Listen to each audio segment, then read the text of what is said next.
into the second space over here. Again, second space is also, yes, you can take photos, so if you want to get any of those pictures in here, any of the details or anything else, you can certainly do that. And then, as we're coming in, I'm just gonna start telling you something that I've said a few times before. This is the fourth time that we've done some sort of iteration of a Halloween house.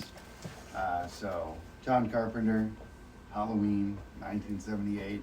He had a $300,000 budget for an independent film. He made a movie that made over $70 million and still continues to make new movies, including, of course, Universal's new picture, Halloween Ends, coming out very soon. You should all go see it.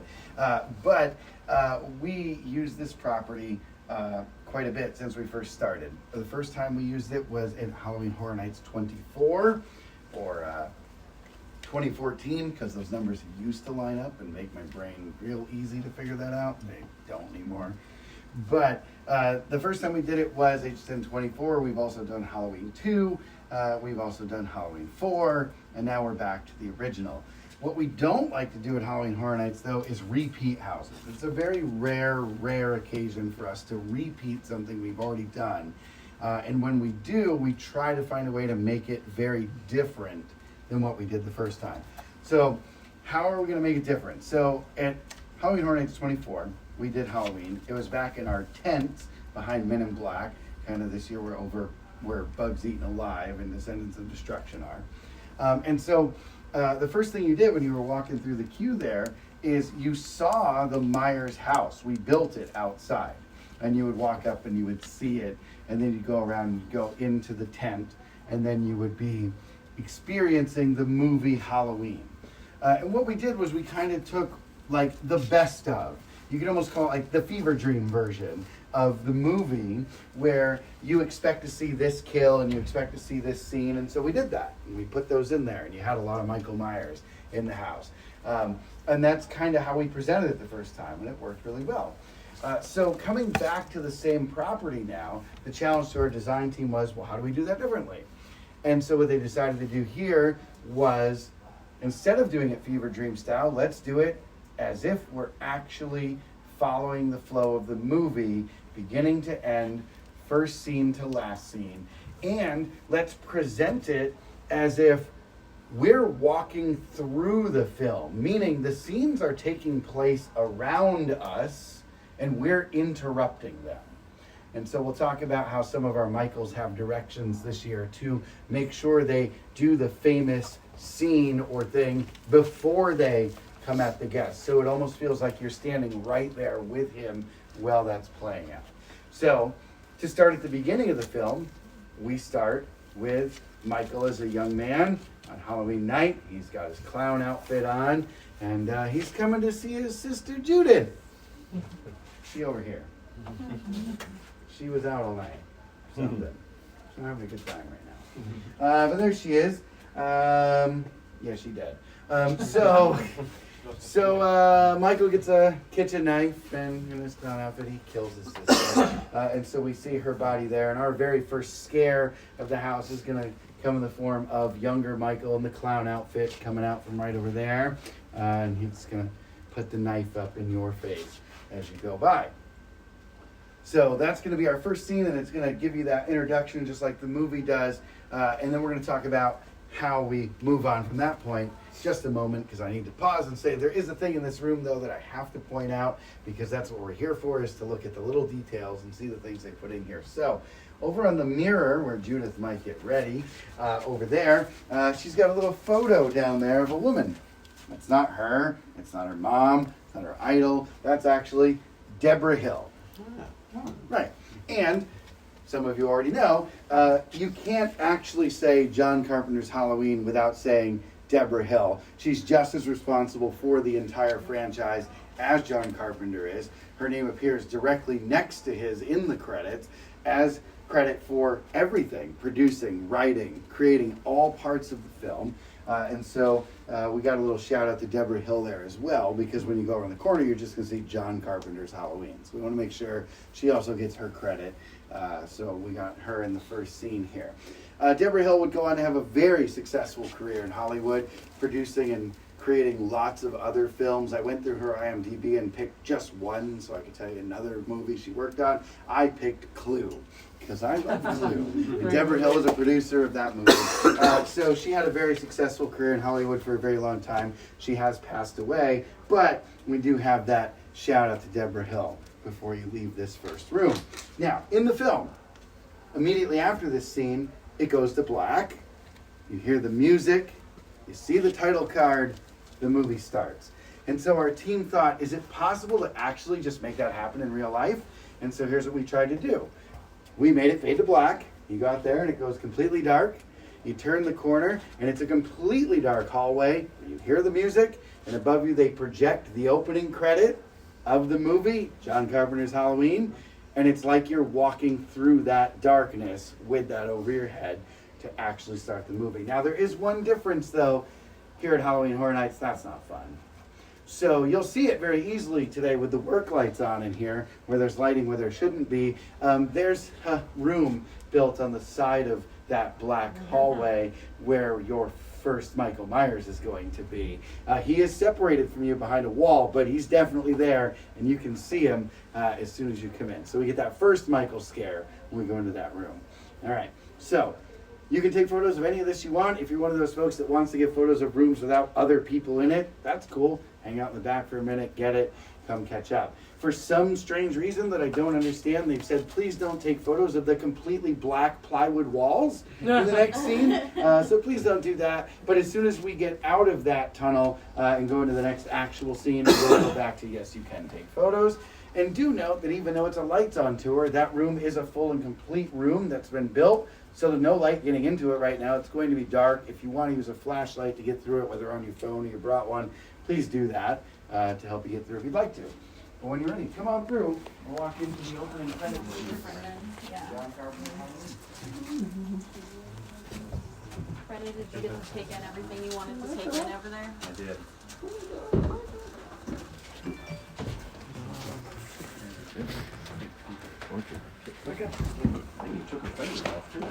Yeah, I know.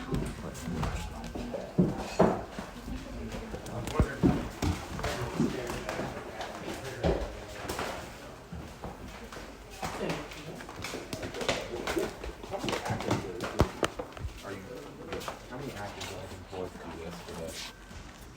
You know? I'll give you the big answer. Yeah. So the question up front is, how many people do we employ for Halloween Horror Nights? To like, Whether it be actors or in this case, people that do makeup or effects or Yeah. whatever, but everyone there. The answer is between 1,200 to 1,500. that's gnarly. Each house will have about 40 to 50 people.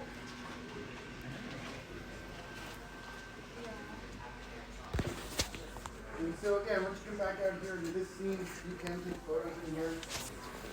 We're starting the movie. We come over to the Smith's Grove Sanitarium. You got to get a selfie or a picture with that. That's pretty too. I mean, what's the first thing we're going to notice over here? Patients are out. That's bad.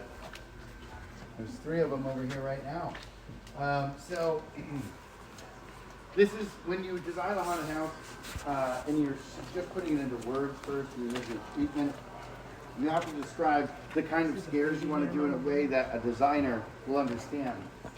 So we have lots of different terms we'll use for types of scares and type of effects. This one's called a statue scare. It's called a statue scare because you're putting static bodies in here that don't move, and you're going to fill that in with real actors that are also going to stand here and pretend they're the same thing until they're not. You got a couple back here. There's one over here and one over there. Not only do they have a scare effect over here, and we'll talk more about those in another room here in a second, but not only do they have a scare effect here, you also can do a pretty standard tactile scare here of just that, right? And you can just come at the cage if you want to, while people are coming by. Now, taking that into account, the one that's over here, this part of the fence is not real. And so they can just come right through there if they so want to give a scare to anyone coming by. So that guy gets to have extra fun. But we're also advancing the plot.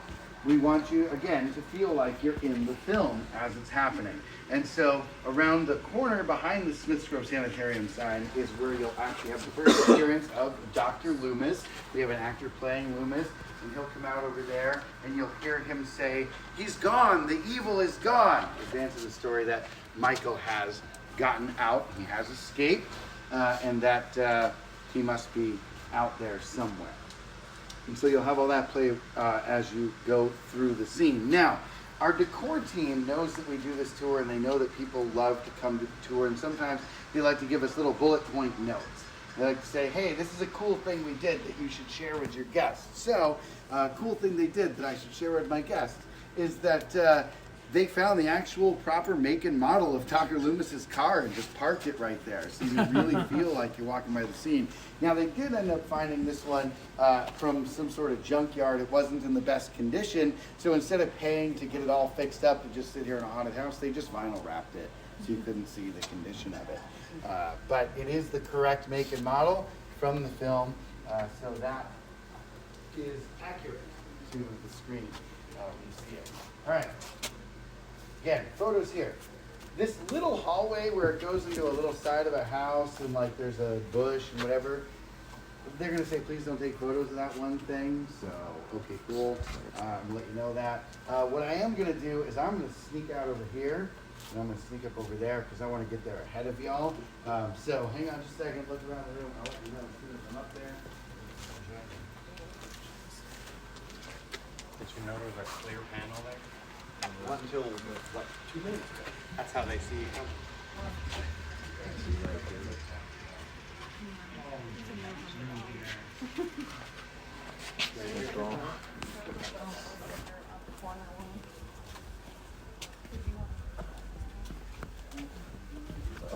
Once you come around the corner, the room opens up, and you can go into that room, and yes, you can take photos in there. All right. So feel free to fill in all of that space. So back. Oh, that's cool. No, did not notice that was a mirror. Boy, that works. I always thought they had time when they came out based on the sound, that they're actually making the sound buffers there, but. I didn't see You never saw that one up there? No, I didn't see it. I like the strobe. You're good. sound. Thanks. So yeah, once you come out here, you can see the Myers house. You can take photos of this. I don't even care if you go up on the porch and take a selfie with it or whatever. Just don't hurt yourself. Thank you. All right, so I'm gonna sneak over here to the left space. I'm just gonna chat when you guys are looking around for the photos. But your first appearance of Michael Myers here in the actual house is gonna be over there. I was showing off the mirror that's there so you can appreciate it. And what I want you to do is, understand how at night you're going to see Michael and he's going to be charging at you, and when he's coming at you, all of a sudden he's not going to be where you think he is. He's going to be next to you. In the same idea of when you write this on paper, you have to describe what a scare will be. You can't just say a mirror, because we use mirrors for multiple different tricks. So this also gets a name. Its name is very specifically a Grommel scare. There'll be a test. It won't. But no, that's a Grommel scare, and I'll tell you why it gets that unique name.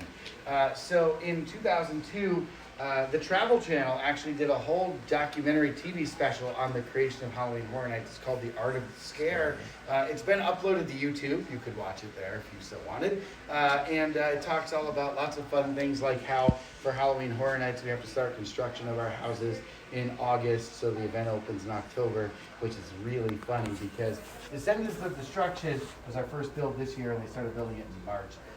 So anyway, that's changed a lot. But in that special, there's actually one of our art and design team members. His name is Kim Grommel. Kim Grommel worked with us for many, many years on Halloween Horror Nights. And Kim Grommel shows off how that scare works. And so since he showed it off on national TV, they thought, we're just gonna call it the Grommel Scare from now on. So it's just named after Kim Grommel's appearance in that show. But that's what it is. It's just that mirror to make it look like someone's where they're not. We love that trick. You can see them. You know they're gonna scare you. It's either a distraction or they're not coming from where you think they are. But when you think about Michael Myers doing that first scare in Halloween, it's at the side of the hedges, right? I mean, this is where he walks out and he's just standing right there. And we're gonna do that as you come by here. And for those of you that are new and haven't actually been in these haunted houses for a while, here's our first good look at one of these. This is what we call an actor-activated trigger. That actor-activated trigger gives all of our characters consistency. You get the same scare every single time you do it. Same sound effect, same lighting effect, same water fog, or whatever else you need. You trigger by hitting your pedal. And so, as you're walking through the houses today, you'll see lots of things all over the place. It'll give you a good idea of where there's going to be a live person when you are walking around. So, for us, we do this for lots of reasons, but basically, the main thing you got to think about is you got people working in these houses 8 hours a night, 45 minutes on at a time for 43 nights. They can't be using their own voice. They can't be, they wouldn't make it the whole time. So this keeps it very consistent and works for everyone. All right, got the Myers house there. I don't know if y'all noticed when you come around the corner, he's up there in the second floor window. He is up there looking down at us. If one of those pedals go out, is there a backup, or they just got to on the fly try and get one replaced? They'll get it replaced very quickly. Everything is very automated, but they'll get it replaced very quickly. In the meantime, they'll probably just have Michael just still be there and just do some sort of, walkout or something. But they'll make it work. So. Myers house, you got the Strode Realty sign there because, Lori Strode and her family. And just before we talk about what comes next in this room, I do need to take a quick pause and say that, hey, our decor team really appreciates that we love their work and that we come and check out these haunted houses. And a few years ago, our decor team thought it would be fun to start playing a game with some of our biggest fans. And so they started hiding things in haunted houses that don't make any sense to be there or don't belong. Last year, if you took the tour, you would know that in each house, they hid a cute little butterfly somewhere. And in every house, you'd have to look for this little tiny butterfly. Well, you went through, and they made it pretty difficult to find some of them. Well, they're playing the game with us again this year. This year, though, it's not a cute little butterfly. I'm going to say that one of our friends from Bugs Eaten Alive got out and spread because there are 10 little spiders, one in each haunted house. And the little spider looks exactly the same every time you see him. He's got an orange back, and his legs have white and black stripes, kind of like Beetlejuice. So there's one in each haunted house as you go through. I can tell you where 9 of them are. I've never found him in the weekend because we don't get to go in there with the lights on. So if I find one in the weekend, I want to know where it is. But he's in this room. So while we're in here and we're chatting, you can see if you can find our first of our 3 spiders that we're looking for. He's not even hidden that high. But if someone finds him, let me know. Find him? Oh, we found him. Oh, where is he? He's over here by the track. So in a minute when we come by, you'll see the spider over there. And that'll be our first one of the 3 we'll be looking for while we're in the houses. Now, the next scene that we have playing out in the haunted house is going to be that of the scene from the movie when Lori's upstairs and she looks out the window and she sees Michael amongst the clothesline and all the sheets are blowing in the wind. It's very scary. Now, our team thought, instead of just seeing Michael there, what if we were there too? And so what they decided to do was hang some sheets on the clothesline over here and have us walk through them in something that was described in the treatment as very immersive sheets. So we're going to go through some very immersive sheets where there will be a couple Michael Myers to attack at us when we come through.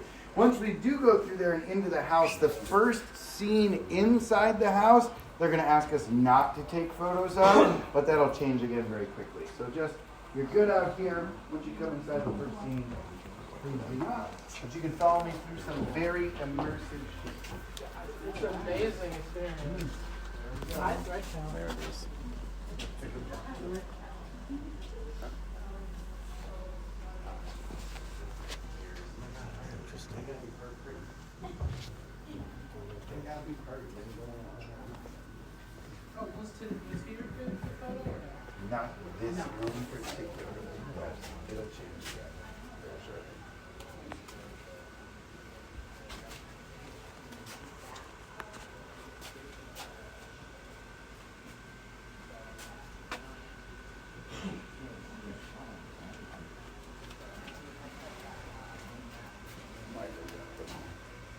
That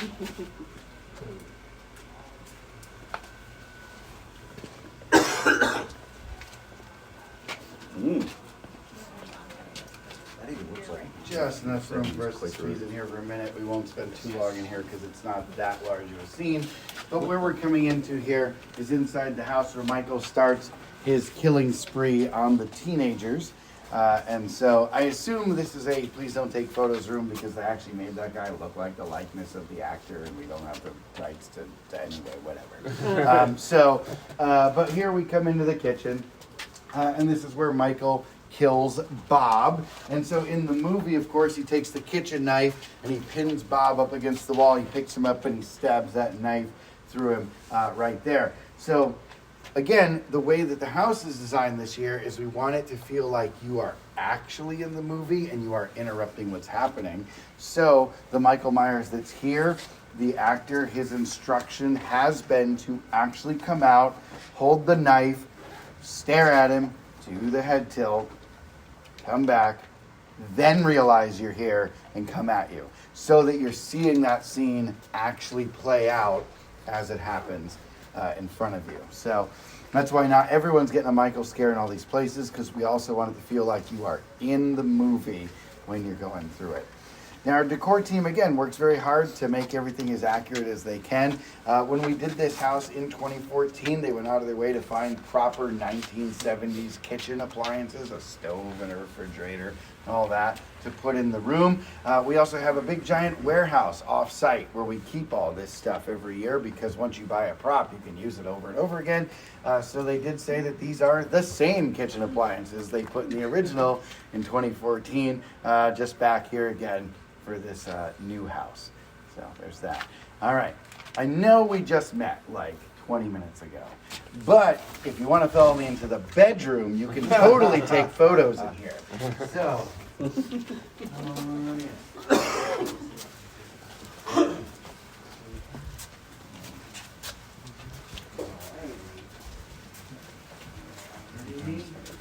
you okay? Are you okay?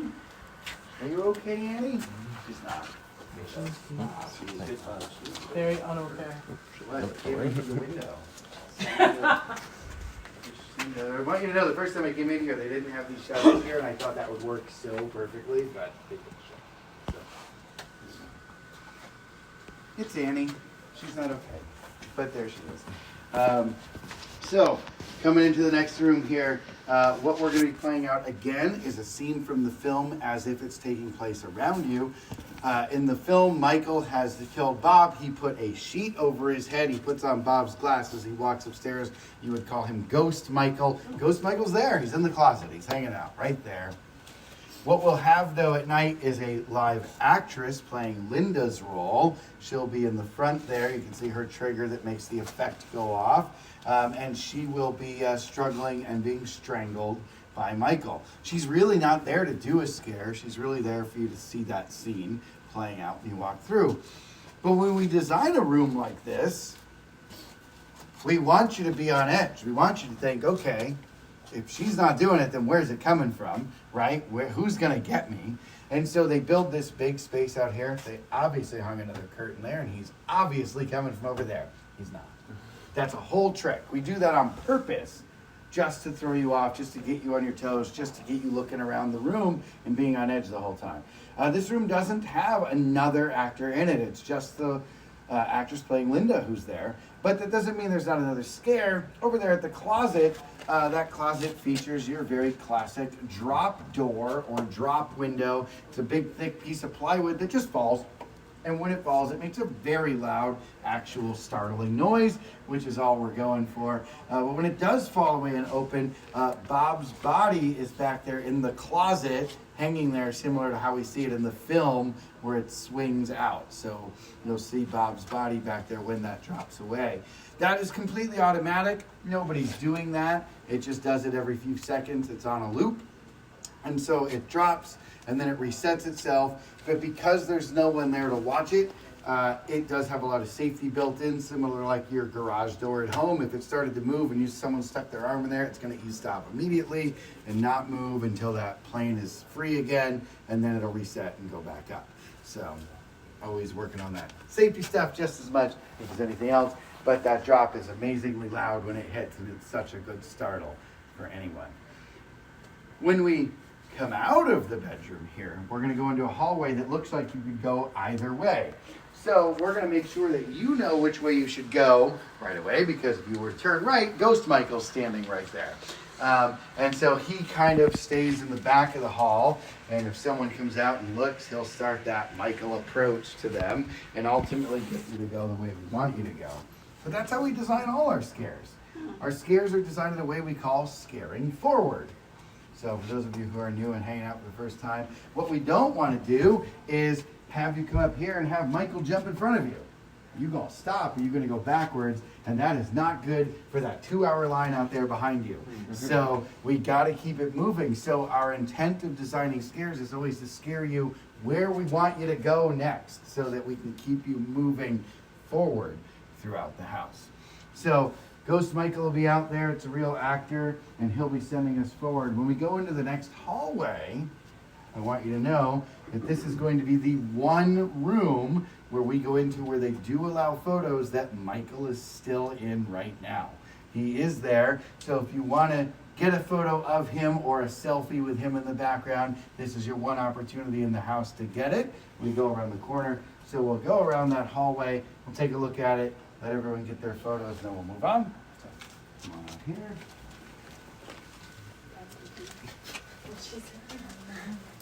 So that's spooky. And he up there. Go ahead, look, you can see him. Let's take the final key and we did mansion.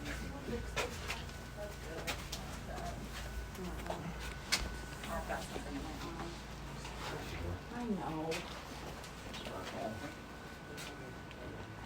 You're scared, you're terrified.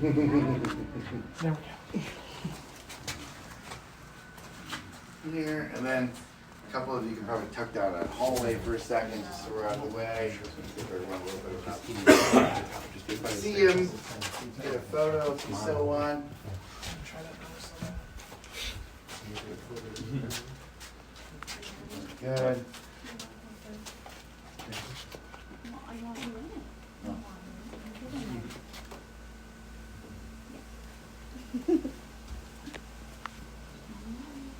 And while we're looking at this scene, and we're looking at where Michael is, let's tell you what we did here. We built that whole staircase that doesn't really go anywhere.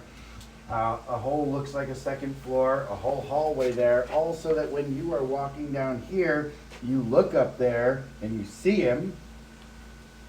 You wonder if he's going to run down the stairs. You wonder if he's going to come out of that hallway. Yeah, all we wanted to do was have you look right so he could just be right here on your left and give you the actual scare when you come by. So you're going to get a Michael right there. Come by. Now the next room opens up nice and large again, so we'll move over there so we can all fit and be comfortable. But if you haven't got your photo yet or want to get one, do that. The next room, the living room, is also still, yes, you can take photos.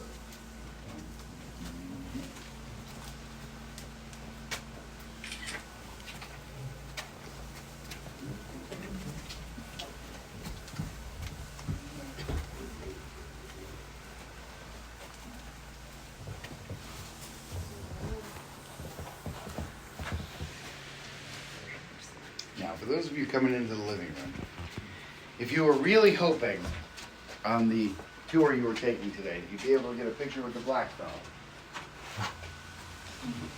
There's a black phone. It's an okay, it's not exactly the same, but there you go.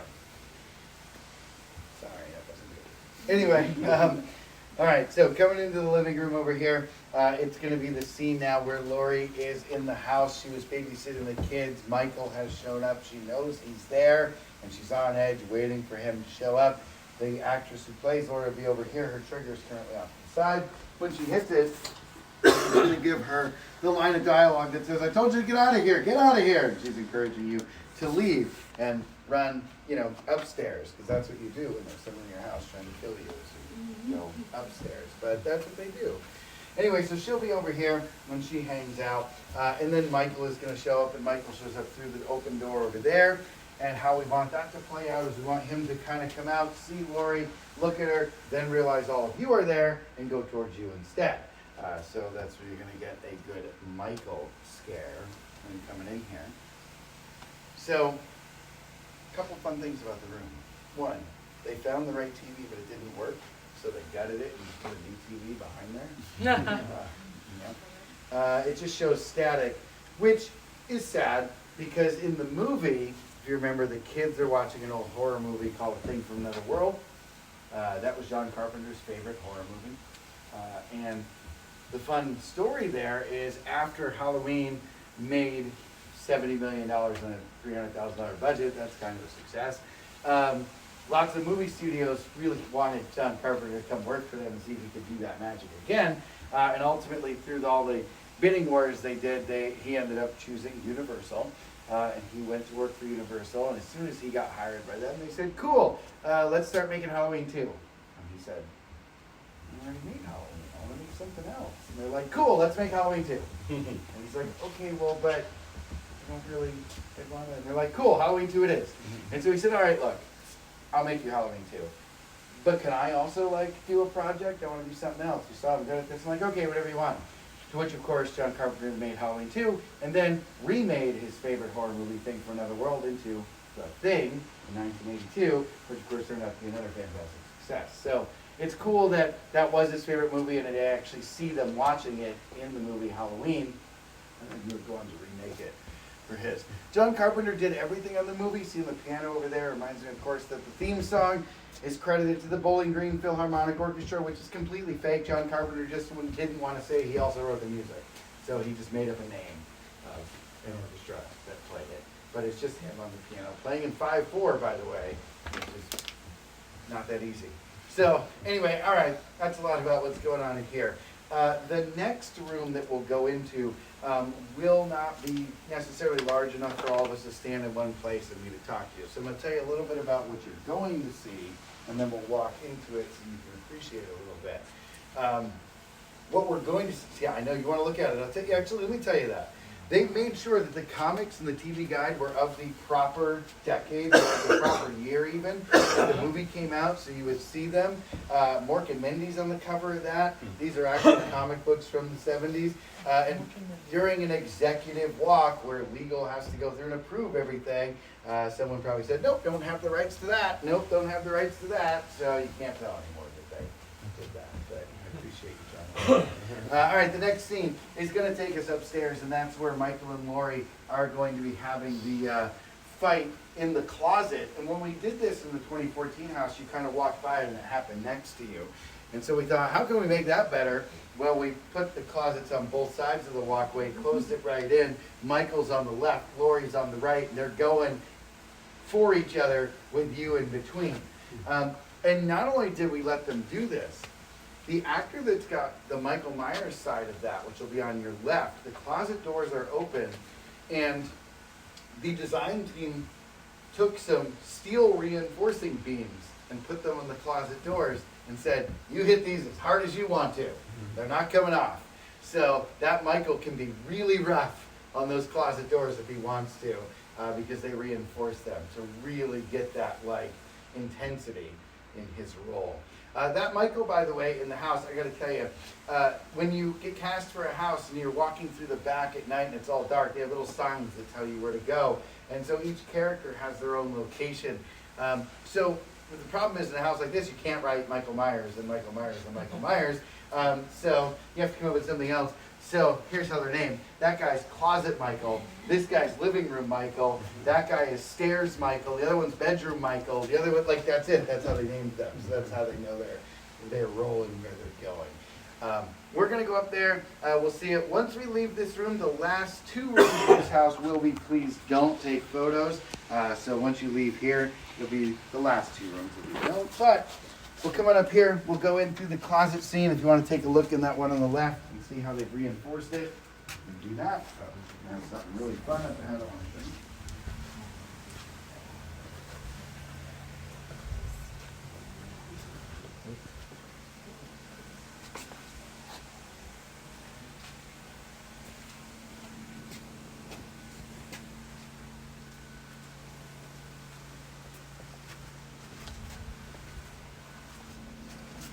kind of come up here and go over here. We'll get a sneak peek of the next very fun thing we're going to talk about. And then we'll kind of fill in this hallway space here just so everyone can at least see where I am. Here. I'll get everyone close enough. Right there's good. And then everyone will fit for a minute. So there's the two closets. They're going to be battling out in front of us. But what I want to tell you about here is I think my favorite thing to show on any of the tours that we do this year. So there's going to be a scene that plays out in this hallway. And what you're going to have is when you come up here, you're going to have Michael Myers on your right, and he's going to be charging at you. And what you're going to see is you're going to see the shadow of Dr. Loomis on the wall over here with his pistol. And you're going to hear the gunshots go off. I got him this time. No, that's all we did this night. And he fires the pistol, and Michael's going to get hit by that shot, and he's going to back off so he's going to get by. Now, my friends over here have already seen this. We achieved this effect of Dr. Loomis's shadow in the greatest way possible, and I want to make sure all of you actually get to see it. So when you come up here, I want you to look around the corner and see what they're doing. We bought a Dr. Loomis action figure, and we put a light on it, and it's just sitting right there. So once you see that and you appreciate it, I dare you to join me in the next room. Come on in.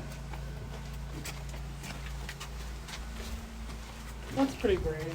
You got a tiny light.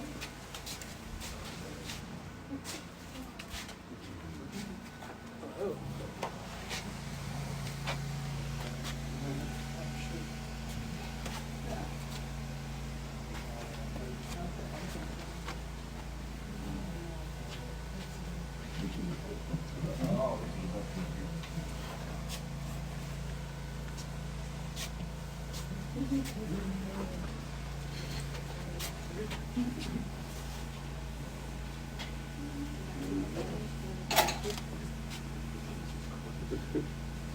Now if that were on, they would have got one of the like, ta-da-ding.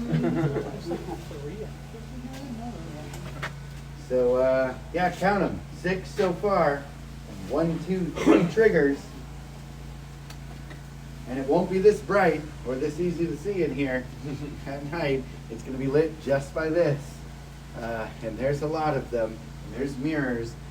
You want to make a grand finale of a Halloween house. I mean, this is how you do it. You get some Michael Myers in here.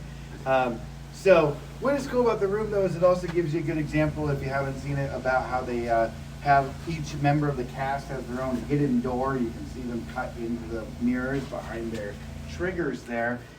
That's because the cast is on every 45 minutes and off every 45 minutes. So you're on 45, you get a break for 45, which means you have 2 full casts for every house every night. So every position has to have at least 2 actors that can play that role. And then they'll do that swap. They do the swap very easily and quickly by just out the door, in the door. You don't have to stop the flow of the house. It just keeps going. So you can see that as we go through. But now thinking about that and the amount of Michael Myers that we saw when we were going through the house, our decor team said, for this house, to make it happen with the cast we had, these little knives right here that he has in his hand, we had to buy 41 of those to make them all the Michaels have the knives for the house. So we have quite a few of those kitchen knives to make this house happen.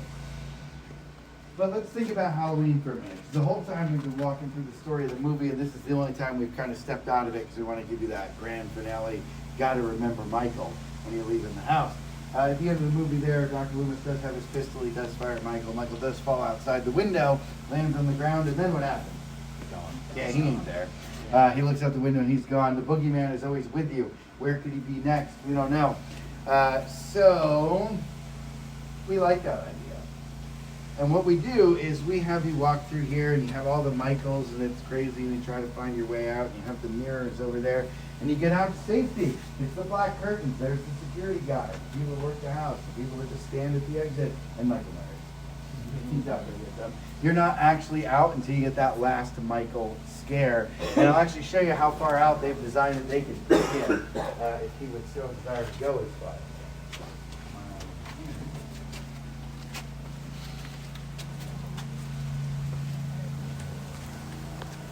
So, when you come out, the trigger for the actor is actually just left on the floor.